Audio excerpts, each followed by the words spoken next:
Halo semua, saya ucapkan selamat datang dan mari mendengarkan penjelasan berikut ini terlebih dahulu. Jadi kalau Gibran memang mau didorong sebagai cawapres, maka kita harus mengubah undang-undang tersebut.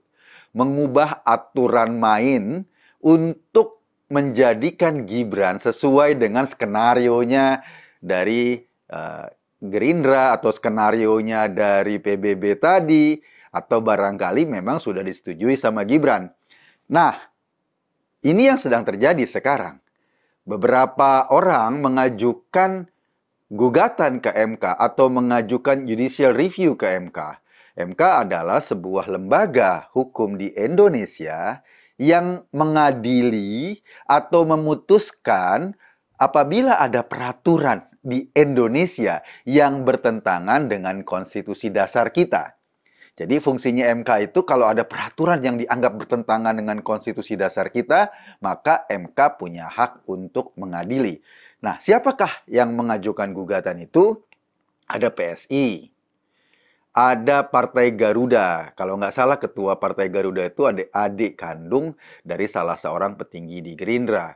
Ada beberapa kepala daerah yang terafiliasi atau dicalonkan oleh Gerindra.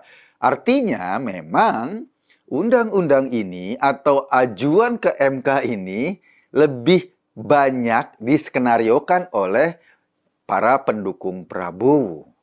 Pertanyaan kita kan simple. Simpelnya kenapa? Apakah hanya untuk menggolkan satu orang, kalaupun itu adalah Gibran, anak presiden, seluruh bangsa ini harus mengubah undang-undangnya, harus mengubah aturannya, setidaknya mengubah aturan maksimal 40 tahun sebagai capres dan cawapres, lalu dibuang atau diubah menjadi 35 ke, 21 tahun ke. Tujuannya bukan untuk memperbaiki apa-apa. Tujuannya agar target Gibran sebagai cawapres bisa masuk. Kita meributkan aturan umum untuk seluruh bangsa Indonesia demi satu orang ini. Nah, ini yang kemudian menjadi perdebatan serius. Mantan Ketua Mahkamah Konstitusi Mahfud MD sudah menyatakan bahwa gugatan ini atau judicial review ini itu bukan ranah MK karena undang-undang yang mengatur tentang batas usia capres dan cawapres itu seperti open legal policy. Artinya, policy ini yang bisa merumuskan adalah para pembuat undang-undang, DPR lah, mungkin presiden gitu. Jadi bukan wilayahnya MK karena dalam konstitusi kita, kata Pak Mahfud, itu nggak diatur tentang batas usia minimal atau maksimal seorang capres. Sehingga kalau nggak diatur, maka apabila ada undang-undang yang mengatur, itu tidak melanggar konstitusi. Apabila ada undang-undang yang mengatur, nggak melanggar konstitusi. Karena konstitusi kita tidak membahas soal ini. Apabila tidak melanggar konstitusi, maka itu bukan wilayahnya MK untuk memutuskan. Bukan cuma Pak Mahfud yang ngomong, ada Pak Jimli juga, mantan ketua MK, ada Pak Hamdan Julfah juga yang juga mantan ketua MK, dan semuanya punya pandangan sama, bahwa gugatan itu mestinya ditolak karena itu bukan wilayah kekuasaan MK untuk memutuskan. Bukan perkara yang bisa masuk ke MK untuk diputuskan. Karena fungsi MK itu bukan membuat undang-undang atau menambahkan aturan atau hal-hal yang sifatnya teknis seperti itu. Tetapi, kata Pak Mahfud, semacam negatif policy. Jadi apabila ada undang-undang yang bertentangan dengan konstitusi, dibatalin pasal itu. Cuma itu aja, nggak bisa dibatalin dengan menambah misalnya aturan dari 40, oke balik ke 30 sekian. Nggak bisa, itu bukan wilayahnya MK, itu wilayahnya pembuat undang-undang, wilayahnya legislatif. Nah, ini yang menjadi perdebatan serius. Tetapi ya mau nggak mau, sekarang realitas politik harus kita akui, foto Gibran wacana Gibran sebagai cawapres itu beredar di mana-mana. Teman-teman dan Bapak Ibu semua, demikian cuplikan videonya sebagaimana sudah kita dengarkan bersama satu penjelasan dari Mas Eko Kuntadi mengenai Mas Gibran yang beberapa waktu belakangan ramai sekali diperbincangkan karena disebut-sebut sebagai salah satu sosok potensial untuk mendampingi Prabowo di Pilpres 2024 sebagai cawapres. Lalu kemudian tidak hanya itu, beberapa waktu belakangan juga ramai sekali Hasto akui PDIP ikut lirik Gibran jadi cawapres Ganjar. Nah ini menarik teman-teman dan Bapak Ibu semuanya. Kalau beberapa waktu yang lalu ya nama dari Mas Gibran ini ramai diperbincangkan dan disebut sebagai sosok yang bisa mendampingi Prabowo. Nah ini justru dari PDI Perjuangan, sebagaimana dalam pemberitaan dikabarkan bahwa Hasto akui PDIP ikut melirik Gibran jadi cawapres Ganjar. Nah opininya semakin berkembang ya teman-teman dan Bapak Ibu semuanya, dan memang beberapa bulan belakangan ya, baik itu Pak Jokowi, Mas Gibran, dan beberapa hari yang lalu Mas Kaesang itu ramai sekali diperbincangkan di ruang publik terkait dengan Pilpres 2024, apalagi Mas Kaesang yang juga sudah masuk ataupun terjun ke politik praktis dengan menjadi ketum dari PSI. Nah ini semakin ramailah diperbincangkan Pak Jokowi dan dua putranya yaitu Gibran dan juga Kaesang. Apakah nantinya pada akhirnya justru Gibran sebagai kader dari PDI Perjuangan bakal menjadi cawapresnya Ganjar? Mungkin saja, mungkin juga tidak. Namanya juga politik yang diwarnai dengan dinamika-dinamika tergantung pada kesepakatan-kesepakatan yang dibuat ya.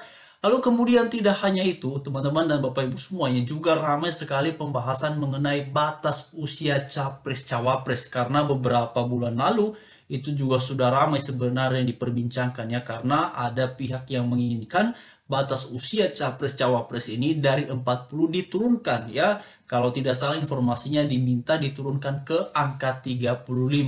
Alasannya sih untuk membuka ruang bagi siapa saja ya untuk bisa berkompetisi ya dalam ajang Pilpres. Nah, itu bisa-bisa saja teman-teman ya dan Bapak Ibu sekalian.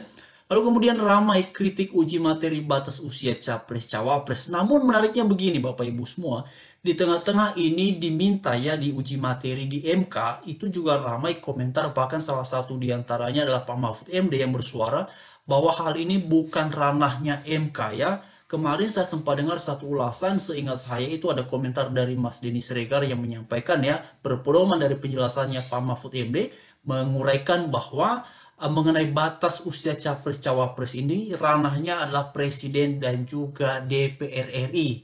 Nah, apakah nantinya seperti itu ya kita lihat saja nanti seperti apa selanjutnya ya.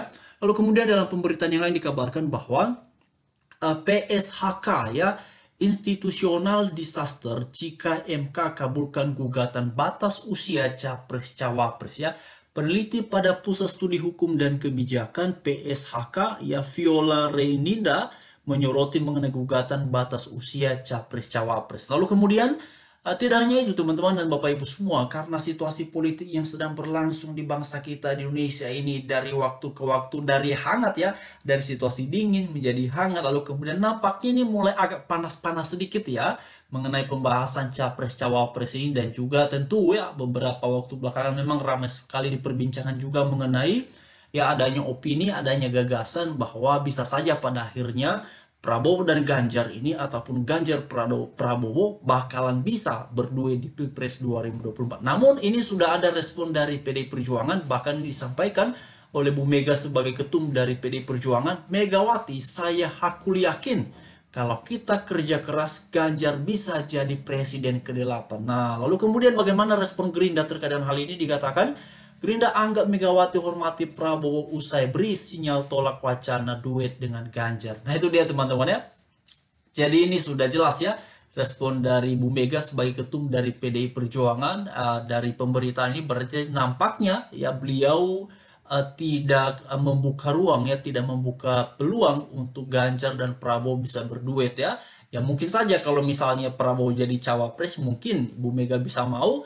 Tetapi saya lihat dalam beberapa pemberitaan nampaknya dari pihak Prabowo pun ya, dari Gerindra itu juga lebih menginginkan Prabowo sebagai capres ya. Lalu kemudian PDIP tegaskan pidato Megawati tutup peluang Ganjar jadi cawapres. Nah ini dia teman-teman dan Bapak Ibu semua. Ya, Ketua DPP PDIP Bidang Ideologi dan Kaderisasi Partai Jarod Saiful Hidayat menegaskan bahwa Ganjar Pranowo tak mungkin menjadi cawapres di Pilpres 2024. Memang ini lumrah, saudara-saudari, teman-teman semua, karena mengingat elektabilitas Ganjar sejauh ini selalu berada di urutan pertama ya. Jadi kalau kemudian tiba-tiba elektabilitas berada di urutan pertama lalu kemudian menjadi cawapres ya, itu memang agak susah ya, karena satu hal yang menarik adalah beberapa bulan belakangan Capres Ganjar, Capres Prabowo dan juga Anies Baswedan memang ini nampak kejar-kejaran ya, terutama Ganjar dan Prabowo, elektabilitas keduanya itu nampak berdekatan ya, apalagi beberapa waktu belakangan ya, ini ramai sekali ya, dan aktif sekali juga pihak dari Prabowo ini menyuarakan mengenai program Jokowi bakalan diteruskan dan segala macamnya, lalu kemudian demikian pula dengan Ganjar ya. Jadi sebenarnya hari-hari ini justru yang sedang dinanti-nantikan ataupun sedang diupayakannya adalah bagaimana sosok-sosok capres ini, terutama Prabowo dan Ganjar itu mengidentikan dirinya adalah sosok yang bisa menerima, yang bisa meneruskan ya tongkat estafet RI1 dari Jokowi. Dan itu yang menarik Bapak Ibu semuanya, teman-teman sekalian ya. Ini berarti bahwa pengaruh Bapak Presiden Jokowi bahkan di akhir masa jabatannya beliau sebagai presiden di periode kedua ini luar biasa menakjubkan ya. Nama beliau sering sekali disebut-sebut, sekalipun Pak Jokowi sendiri sebenarnya nampaknya beliau santai-santai aja ya.